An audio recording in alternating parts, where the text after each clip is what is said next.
Plateaus aren't a fat loss problem, they're signal problems. Most people think a plateau means that they're doing something wrong, eating too much, not fasting enough, not disciplined enough. But here's the truth that most people never hear. A plateau is not a fat loss problem, it's a signal problem.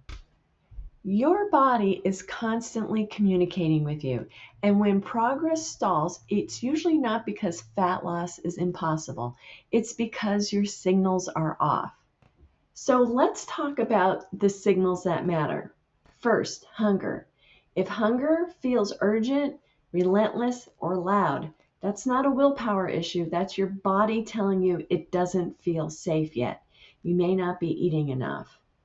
Often that means inadequate protein, inadequate energy, or unresolved insulin resistance. Second, energy. If you're dragging between meals, needing caffeine just to function, or feeling wiped out after a workout, your mitochondria aren't ready to be pushed.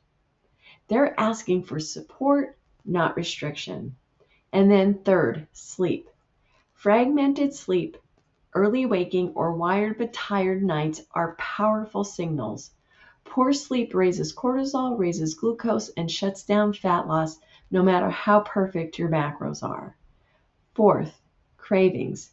Cravings aren't moral failures, they're feedback, often pointing to blood sugar swings, electrolyte imbalances, or underfueling.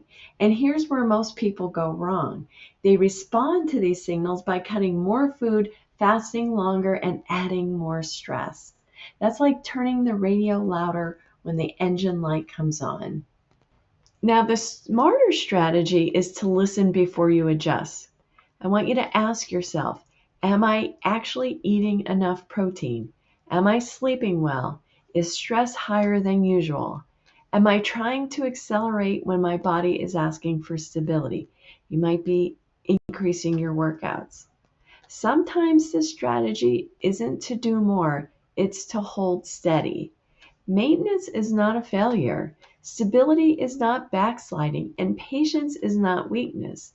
Fat loss resumes when the signals normalize, not when pressure increases. So if you're stuck right now, don't assume that your body is broken. Assume it's talking.